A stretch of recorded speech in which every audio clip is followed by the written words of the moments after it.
Hey guys, what's going on? Welcome back to Prospect Central 101. My name is Chris, and today joining me we have, Keelan. and we're going to be watching some Amon Ra St with you guys today. Finally, Brad Holmes gets his wide receiver. Been waiting for this pick for a long time to kind of see that prototype that we're going to be going for in terms of the younger guys. Obviously, all of our vets are on one-year deals, maybe just value guys, whatever, role fillers, situational, whatever. So, Amon are probably going to be the type of vision and long-term mold that I think we're going to be going for in the future a little bit more so than the free agent guys that we ended up going for. Yep. So, really excited to see what he looks like and the kinds of things that and the kinds of players that we're going to be looking for as we get into 2022 now and start looking ahead at next year's class, especially with that Rams pick coming up next year, that Rams first round pick. We're likely looking at a pretty high first round pick again ourselves next year. So maybe trade back, maybe a quarterback, and everything else depending on how this year goes. And there's a lot of different options. But whoever our quarterback is in 2022 and golf next year, finally got ourselves another weapon. So with that said, Keelan, do you know anything about Amon before we get too deep into this that you want to bring up, look out for? All, all I know, I don't know much about him, but from what I'm hearing, he's better than his older brother, Equinemius. Yeah, EQ ended up going pretty late, if I recall correctly as well. I'm pretty sure he I, ended up going to Green Bay, actually, even. yeah, I think he went in the sixth to Green Bay. I don't remember though. He went, yeah, pick 207 in the sixth round to Green Bay. So, yeah, Amon should be pretty solid there. I do know that he ran pretty slow, so that is something that we might end up talking about a little bit. He only had a 4.6140 in terms of lawn speed. And people were talking about Tyler not having lawn speed at 4.49, which is crazy to me. But regardless of that, that might be one of his bigger weaknesses and why he ended up falling. So yeah, let's kind of take a look here. We got the Utah game here is a shorter one, and Washington State game, which is a shorter one. And if we do want to or need to see more, we can check out the UCLA game as well, which is going to be a little bit longer, 11 minutes. So Okay. we'll start with the Utah game here first. See what happens.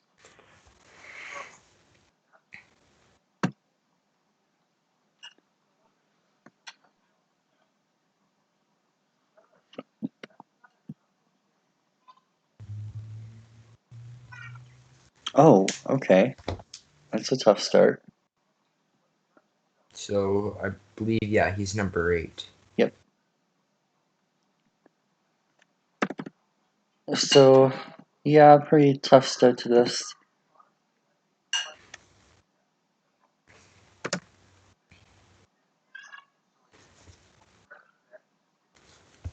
Run looks like a quick out and So run off the hands.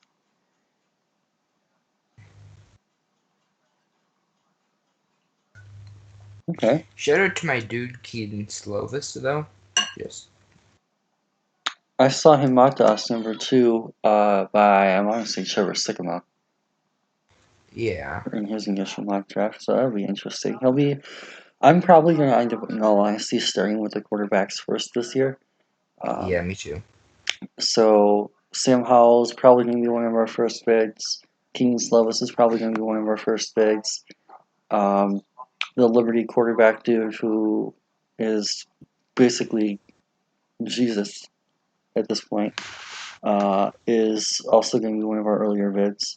Shout out to Pro Football Network for mocking Malik Willis from Liberty first overall to us. Yeah, that's what I was just But talking about. yeah, I know. And on their consensus board, he's at like 150. So they're like projecting like some massive um Trey Lance, like, shocker. pretty much, but it's also really early in the I mean, Trey Lance wasn't really getting hype in his like freshman season either until it got closer to draft time. Like I was one of the first guys on Trey, so but yeah. Anyways, back to the tape. So yeah, we'll probably end up getting the Slovis early. We'll probably end up getting Howell early. We'll probably end up getting to him early. We'll probably end up getting to Rattler pretty early too. He's another guy that's projected to go high.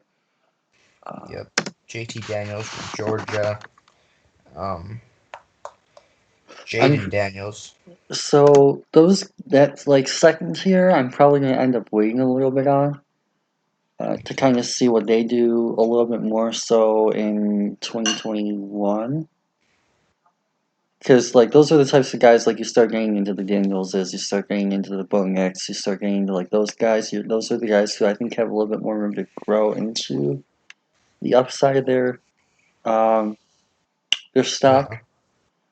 So I'll probably end up waiting more so, and then we get to see where we're picking and okay, yeah, we're basically looking at Howell or Slovis or yeah, okay, we're basically looking at Rattlers, usually number one or whatever else later on down the line. I can see Bo Nix having like a Joe Burrow type of really coming out of nowhere from like a day 3 pick to being like the best quarterback in the class. I think he has all the upside in the world, and I think he could very well be a top pick with the new coaching staff and working with Jordan Palmer and all that. Yep. Oh, okay. There's a little bit of that nastiness that Brad Holmes was talking about during his post-draft presser today. I would expect nothing less from this regime. Yep. Good Okay. stuff. Good. Some nice Ooh. rackability there. But Yeah, yeah, he's a lot faster than I had anticipated, especially knowing the type of receiver his brother is, being like slow as hell, and I think he's like 6'4" or something, 6'5". yeah. So he doesn't necessarily have the straight line speed like I mentioned at the top, but he has extremely good explosion. Like Yeah, his jumps, I think were in like the 90 something plus percentile mark. yeah. I'll pull that. Pull that. I actually have the RAS saved. So Where are you? while you're pulling that, I'll continue on your Bo Nix point. I'm not necessarily sure he's going to be getting up into the top two or three, but he's going to be that guy that's kind of like in that I think second tier. Like Mm-hmm. like this year it was Mac Jones and Justin Fields that were kind of in that second tier, at least in terms of where they ended up going. I had Fields 2, 3, 4, but uh, he ended up going closer to 4 or 5. Uh, I kind of get the feeling that Nix is going to be that type of guy more so than like your okay Zach Wilson number one or number two, Trevor Lawrence number one.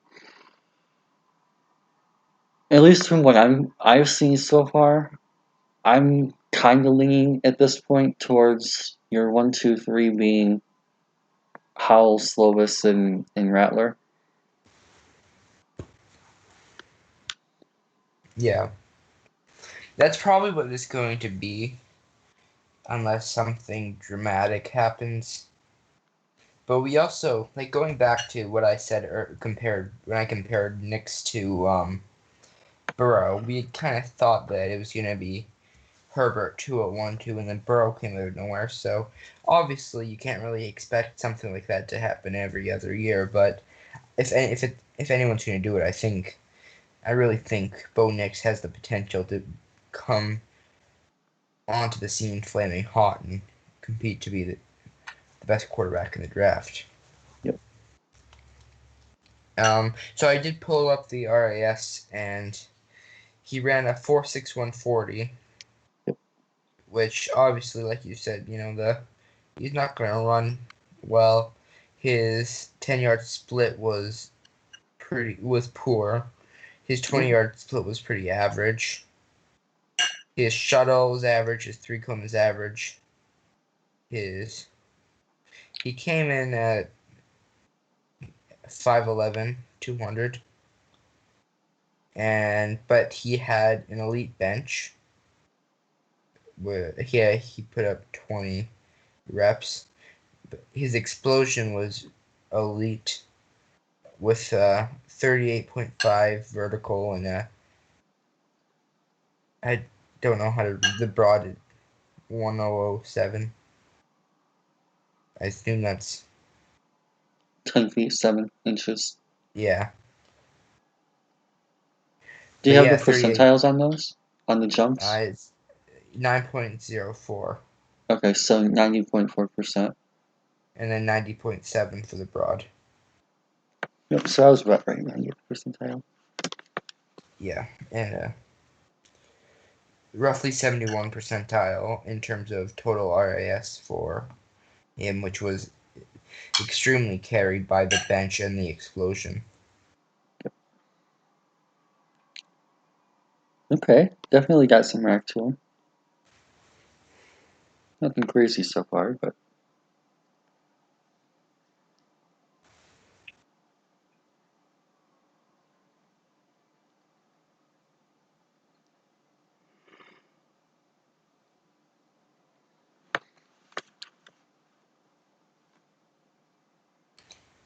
okay. Like the physicality for sure.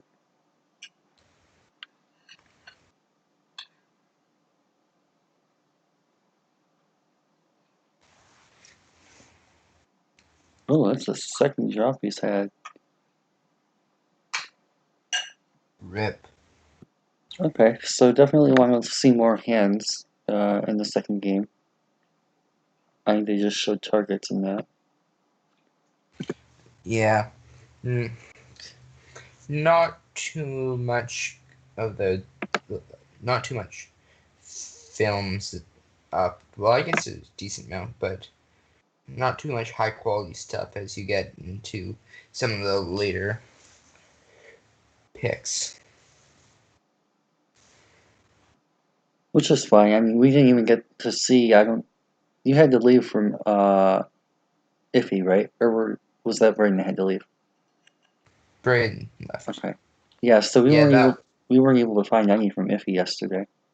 no, that was awful. That was disappointing.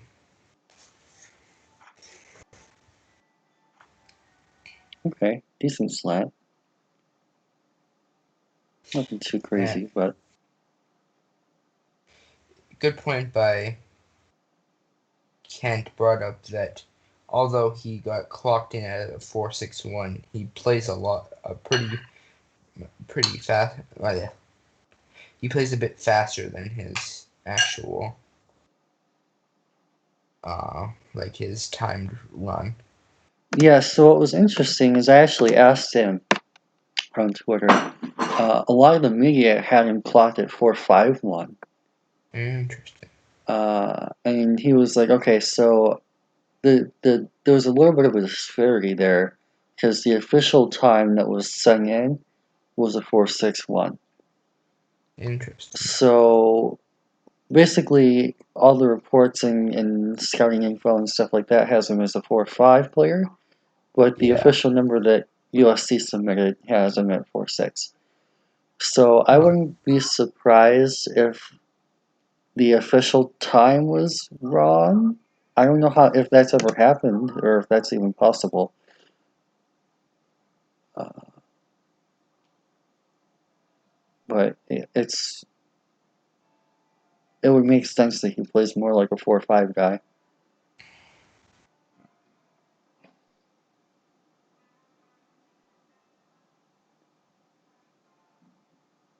Ooh, that was a nice little move. The one thing I will say though is his jobs are not necessarily technical jobs because we're seeing a lot of hands. Like even the two jobs that he's had so far were both hands catches and the ball just came off his hands. So it's not like he's body catching and dropping the ball off his body. He's dropping the ball off of his hands. So that can most likely be at least cured or can hopefully be cured and at least most likely aided by some Judd's work.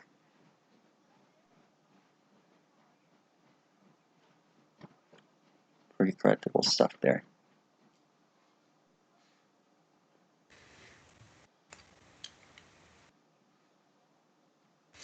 So the fastest receiver we 1 second. Oh, that was a nice comeback. And yeah, again, you really get to see the hands flashing, which is great. Nice blocking. So according to Kent, the fastest receiver that we brought onto the roster today, I guess, because we had the one draft pick in St. Brown plus the UDFA. The fastest receiver ran a 4.58 official time. So it's Okay, clear we so weren't looking for the burners. yeah, and I think that that's interesting because all the guys that we signed in free agency are the opposite. Right. Tyrell Williams, elite athlete. Damian Ratley, elite athlete. Khalif Raymond, elite athlete. Yeah, there's a Rashad reason. Perriman, scary athlete. So all those guys that we signed that are more veteran fillers are your more athletic type of receivers. While the guys that we're signing as rookies, or in Amon Ra's case drafting, are a little bit more your contested catch X and Z receivers. So The thing about that is it's a lot easy to. I find it easier to find those burner receivers for real cheap on the open market, where you're kind of searching for your technically sound, you know, go up and get it receiver, or guys that can actually win, like 50-50s. win on cuts, Oh, okay. decent route runners or whatever. It's a lot easier to find, or a lot more difficult to find those than actual 4-3 guys, 4-3 burners. So spend the veteran minimum on some of the more athletic guys and get some receivers that fit the Rams' way of doing things. I mean, Cooper Kupp isn't a fast player. I think a 4.6 guy? He was the same as Amon Ra. Yeah, 4.61. Exactly. But I mean, they play pretty similar. And he's an elite receiver. Well, above average. Great receiver.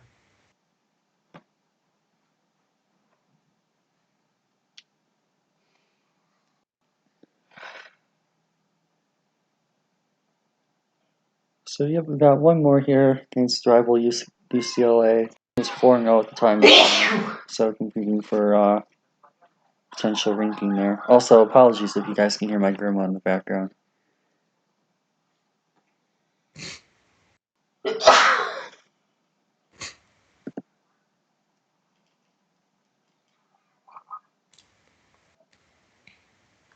Okay, the girl.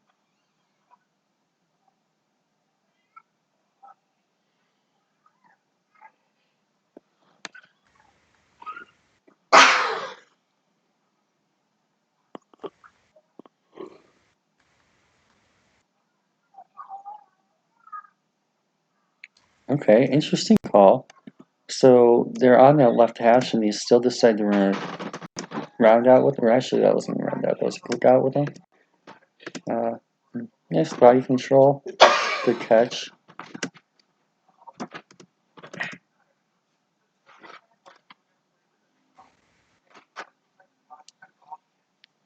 Okay,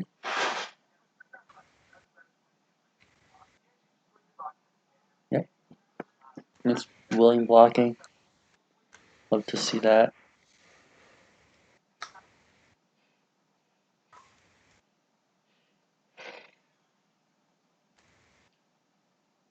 Okay, got to see a little bit of hand usage there. He's gonna, right when he makes contact here, he's gonna get the hands out to try and create a little bit of space. Ends up working enough to get beat Slovis into the throw. Just Slovis underthrows and throws behind him instead of over the top in this Sad. space.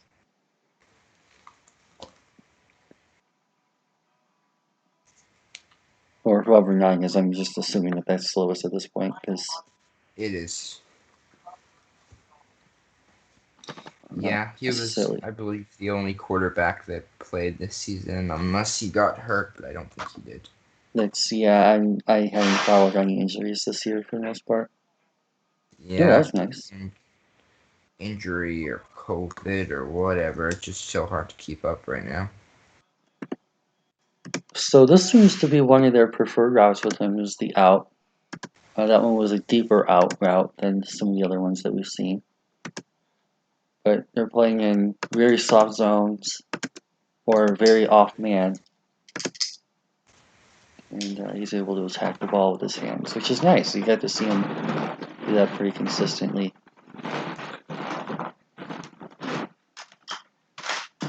Ooh, nice. Nice aggressiveness.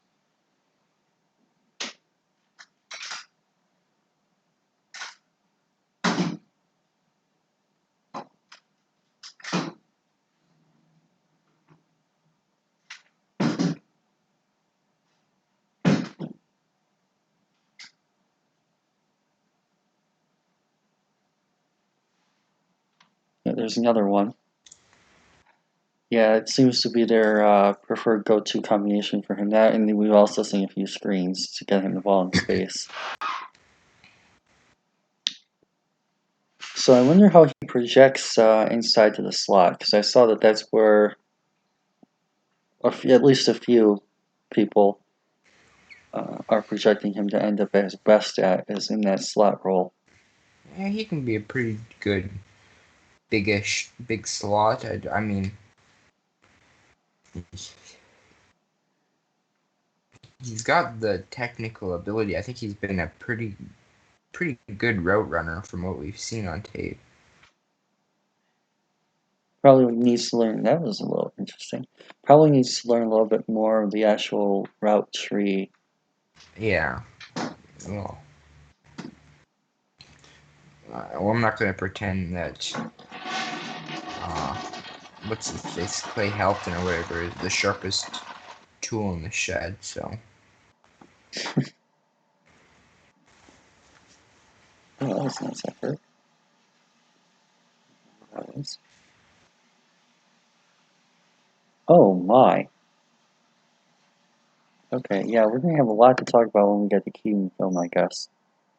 yeah, apparently he struggled this season more than his freshman year. Based on the games we've watched of Amon Ra. Could make for an interesting dynamic, though, if we were to end up with Slovis next year. Having Amon Ra here now, kind of going for that same thing that Miami did this year with Waddle and Tua. Getting that wide receiver that kind of has that college connection with the QB already. Could make for some interesting storylines there. Especially if Amon Ra has a good year, if he ends up coming out and flashing number one with our weaker receiver room this year. And I'm low key kind of excited to see what guys like Amon Ra and Quintez do this season, because I mean, with this receiver room, I'd rather give Amon Ra and Quintez a shot over, or a bigger shot over Tyrell Williams and Rashad Perriman. I mean, they're both fine players, but I'd rather give the young guys a shot, especially if this is going to be more of a well, this is still going to be year one of the rebuild, so I don't expect us to be competing for the playoffs 9 or 10 ooh, wins. I who's expect us that to dude? be. I see. Who in the hell is number 29?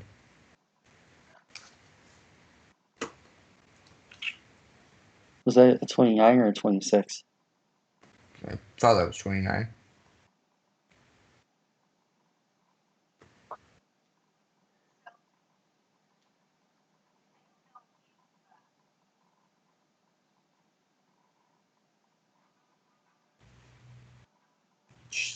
Veve Malapai. Oh, I've heard of him. He was supposed to be Could have been like a day 3 pick this year, but he went back to school with the extra year of eligibility.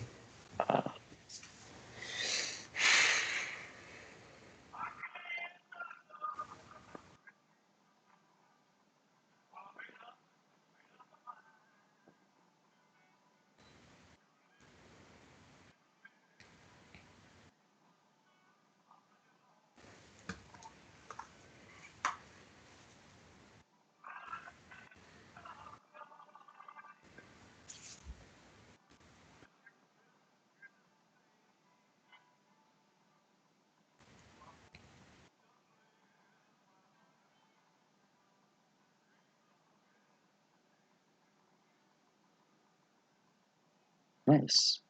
That was a good throw from Keaton.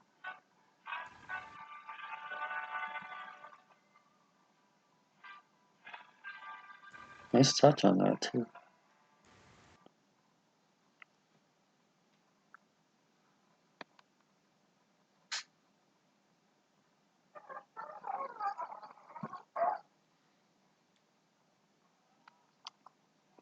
Yeah, they really like running those quicker out routes with him. Yeah. It seems to be that main kind of go-to. There's another one. Come on.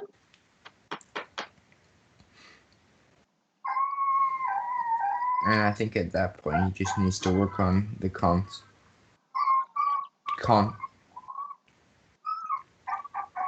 concentration drops. That's what I'm trying to say. Yeah, because he's got good hands. Yeah, I mean we've seen him flash the hands a few times.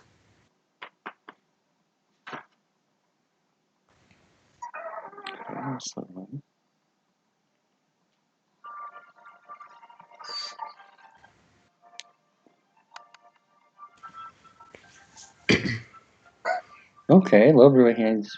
Nice. So, yeah, just nice little release. Nothing too crazy or anything, but he's got a little bit of hand usage that you can develop in there.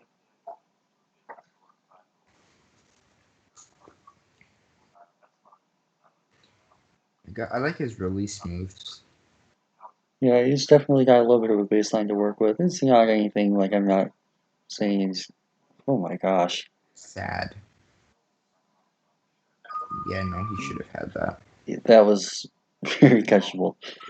Very. It wasn't a perfect throw by any means, but Pretty yeah, close. Yeah, no, he's not a Jerry Judy gonna destroy your ankles like we saw on film a few months ago. But he's definitely got respectable release moves, and I can definitely see why Brad Holmes picked him because it's a very on-brand pick for him. Yeah, if he can be okay, well here's another same school comp. And I know I did one yesterday, but sticking with that same school theme, I wonder if he could end up being our Robert Woods. Yeah.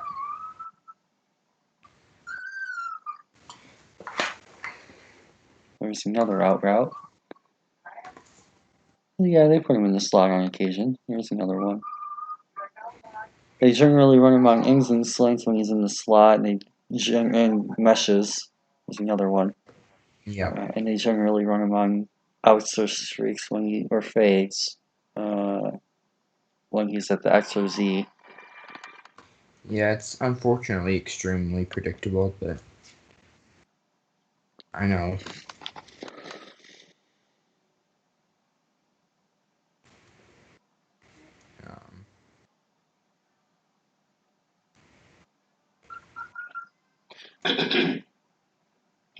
There's another song.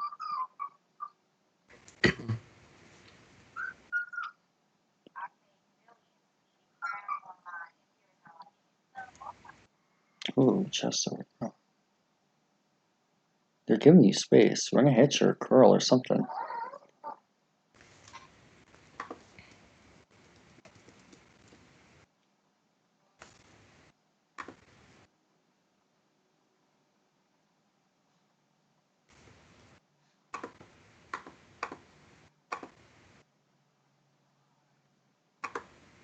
Okay, so they're up by 1 with 4 minutes to go.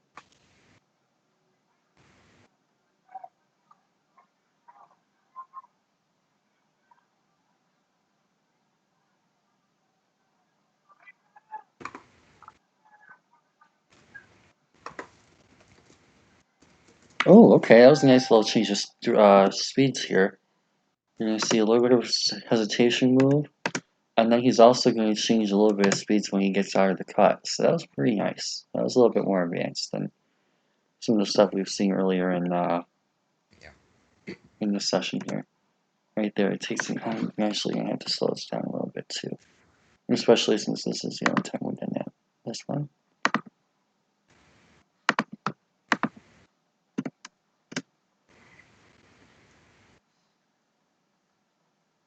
Right here, he's going to shuffle a little bit, and then right here, he's going to lead, get him to open up, and then cut back inside. And a nice little hand usage there too.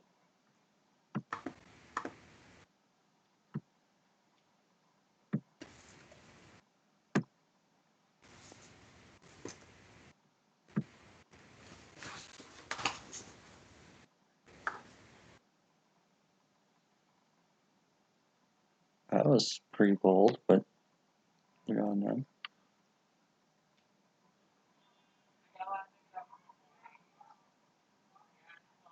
Nice. Good clutch play here. Rivalry game on the road. 15 seconds to go in the fourth. Down by 2. Goal line fade.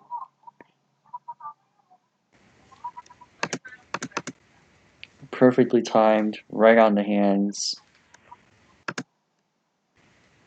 Secures. Easy.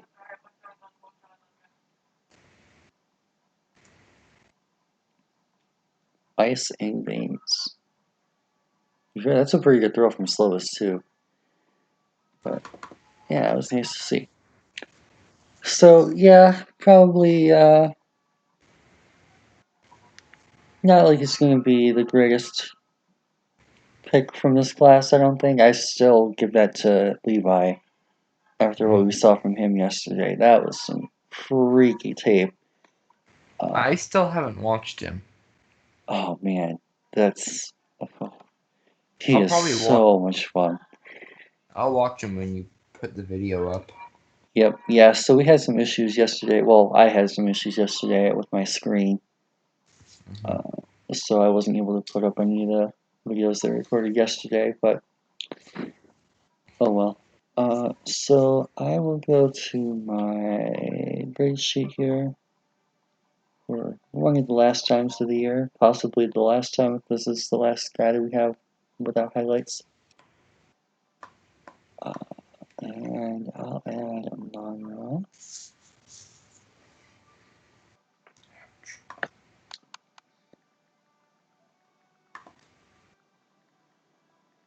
This here from USC, a wide receiver. Okay, so I like him. I don't necessarily want to call him a big slot because he's only what 5'11", 5'10". 5'11", 6 foot. Yeah, so I don't necessarily feel comfortable calling him a big slot, like a 6'1", 6'2" guy. So I'll just go with an Has average him slot. listed at 6'1", but Kent has him listed at like 4'11" and a half, or 5'11" and a half. 4'11", my god. So yeah, I don't think he's necessarily undersized or anything. Obviously, we wouldn't take him if he had any real character issue. I don't I think. don't think he has any injuries. Yeah, I don't think so. So I'm gonna go with N. Player comparison. I like the idea of Robert Woods. Again, it might be a little lazy considering he's from USC too, but it kind of feels like they have very similar play styles. NFL.com has him comped to my fellow name brother Keelan Cole. Interesting. Okay. I don't dislike that comp. If he ends up becoming as good of a separator as Keelan Cole was last year, that's a fat W for us. Biggest strength? I would say explosion. Common theme. First. Biggest weakness? Hands. I'll go with medium floor, medium ceiling. I don't really ever see him becoming a true number one on a decent team with capable weapons. Bust rate, given that we took him in the fourth round, I'm going to go with like 10% max. It's kind of hard to bust if you're a day 3 pick. Yeah. And then the games that we watched were UCLA. Washington. Okay, yeah, that was the last one.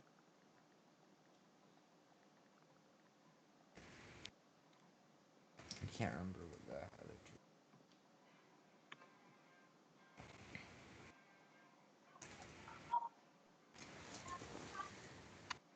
two. I think it was Washington and Utah. And Washington State. Yeah, Utah was the first one. I was right there. I think the other one was Washington State. Yeah, I think you're right on that one.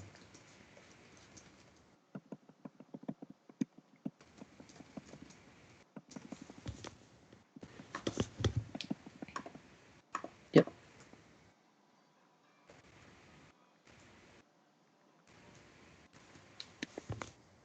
Okay, so hands for me are going to be okay. So at least he's a hands catcher, so I'm not going to drop him like all the way down. But I'm going to go with the 20. Not exactly the greatest. Good. Rack Well, was that's what I put. I was gonna say that's what I put him at as well. I already put my grade in for him. oh okay. Raccoon was pretty good. I like the upside there. Anything particularly noteworthy. He's not breaking tackles or anything like Tony or making guys miss a whole heck of a lot in space, but he's got enough athleticism to create and extend plays after the catch. So I'm going to go with the 22. Technique for me, same kind of thing. Nothing really particularly great or negative. Kind of like, okay, yeah, he has potential to develop a little bit in those areas. I'm going to go with the 21. Mental traits were nice, though. I will say that he kind of stood out there, like the ability to block and be physical, be consistently high motor guy. Runs his routes even though they're pretty much the same routes all the time. So I'm going to go with 24 there, which comes out to a total of 87. We're gonna have the same grade, even though I flipped one higher on technique and one lower on mental traits.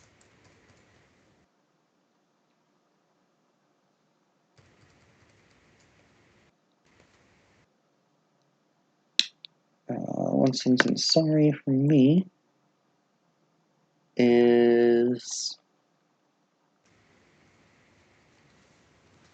average all around. Stupid glitch again. Average all around ability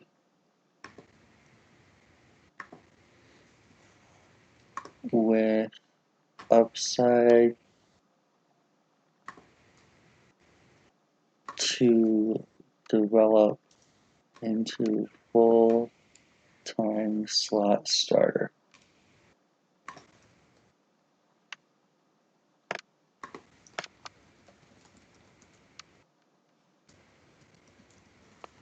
So yeah, he ends up bringing around the same ones I had. Guys like Tagami Brown and Terrace Marshall. Yeah, I didn't watch those guys. I just didn't have time. So he's more like I'd say like a third roundish guy. It's kind of what I'm getting at. And so we took him in the fourth. I mean, it's not like I'm all over him like I was Levi or Aline yesterday. Both of those guys were excellent values. But when you're getting into day 3, taking a guy who should have gone in day 2, not a bad option. So, yeah, do you have anything else to add on, Amon Ra? No, I'm pretty pleased with what we're seeing. So that's pretty awesome. And I mean, I think he was good value in the fourth round. I think he's gonna come out. I think he's probably gonna win that starting slot role. I guess it really depends on how we view Cephas, Yep. because to me, I think they're pretty. If I remember correctly, they're pretty fairly similar player types. Yep. So Yeah, my guess is that we probably see Tyrell Williams as our theoretical number one. yeah, And then we probably see Amon Ra St as the 2-3, yeah, whichever one, either way. They'll probably be both like 50-ish reception type guys. yeah, And then we'll probably have Pierman as the number 4. And then the number 5 spot will be Ratley versus Raymond versus all the UDFAs versus any potential that free agent we sign from here on out that compete for the vice and the return spot I with Jamal think Agnew gone. Raymond. I think Raymond's a lock to make the roster as our Yeah, kick, our return guy. yeah. I think. I think he ends up beating Ratley out for the spot because he's a little bit more proven as a return specialist than Ratley is. I don't even know if he's really grouped with the receivers. I think he just takes the Agnew spot on the roster. Because didn't we? Oh, I think. So here's the thing, though, is you kind of have to carry 5 receivers, Yeah. and the fifth one just so happens to be a vice and or a returner, whichever Mhm. one. Because if you need to run a 5 wide set, whether like a Hail Mary or something, or like a spread, or if you have an in-game injury and you need to run 4 wide, or whatever else ends up happening, you generally have a backup for your outside receivers and a backup for your slot. Yeah. So if you think about it, you have 3 outside receivers and 2 slot receivers. You Hmm. generally end up carrying 5 receivers. However, whatever path you take the roster building. Uh, so I mean, very rarely you'll see a team carry 4, and sometimes depending on your team's depth, you'll see them carry 6. Yeah. But pretty much every team, more often than not, is and at least should be carrying 5. Hmm.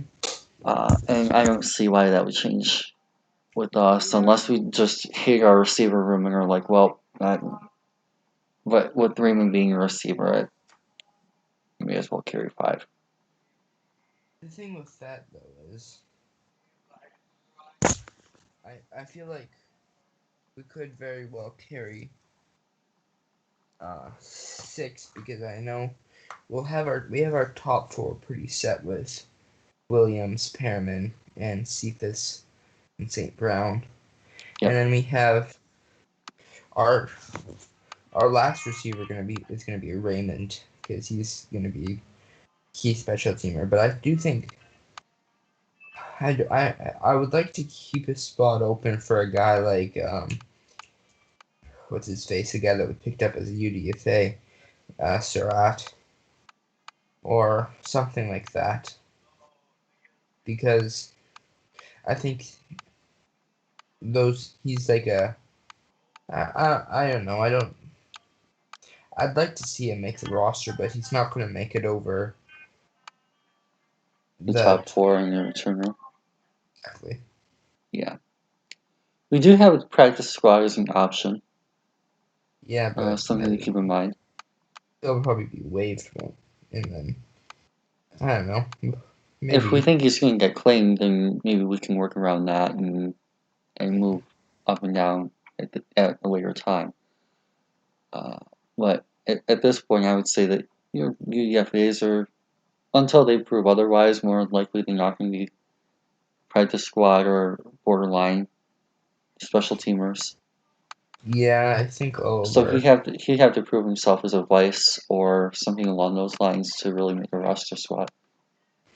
yeah, I think the only UDFA that really is going to make the roster is probably going to be that tight end we brought in from Notre Dame, just straight up because we have no tight ends on the roster except for Hawk.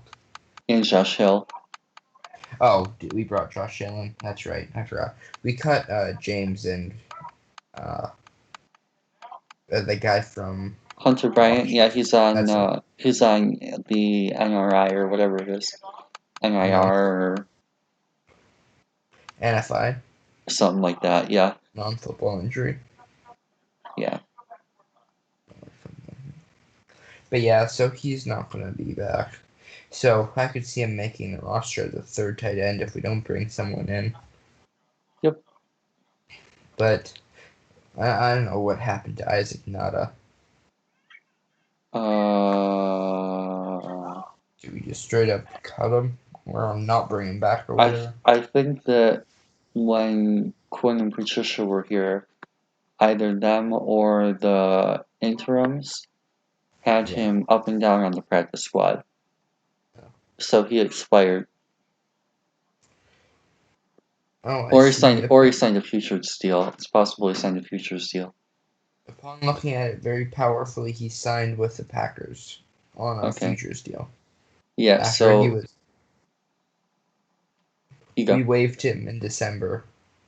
Okay. So yeah, what happened is the interim staff came in after we fired Quinn Patricia and Uh-huh.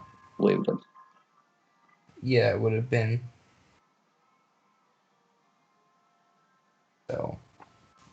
Would have been right around when we fired him. So yeah, It would have been after because we fired him after the Thanksgiving game. It was that Sunday. right. So it would have been after the week after Bevel's first game, Yep. like that week. Anyways, but yeah, now it is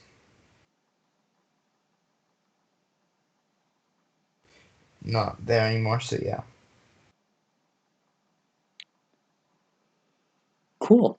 So I think, unless you have anything else to add, no, that'll do I'm it. good. Oh, that'll do it for the Amon Ra film. So hopefully you guys learned a thing or two along the way. Not really a whole heck of a lot because the first two games were kind of short. But we'll definitely get to see a lot more of him this year. I expect him, especially if there's some sort of injury, to get a very significant amount of snaps here. It's kind of a little bit more of a more boring-ish breakdown than some of the other ones.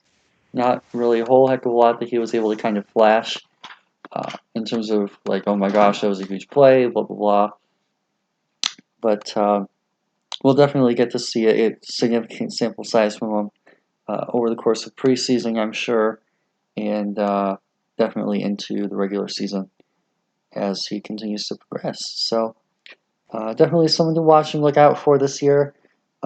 He should be a 50 plus target guy based on what we think we know about the receiving staff right now or the receiving core right now. And hopefully, this over the course of the year, we continue to see some refinement and some development in some key areas. And he ends up becoming a pretty decent starter for us over the next 4 years. But with that being said, hopefully, you guys have a fantastic rest of your day, and peace out.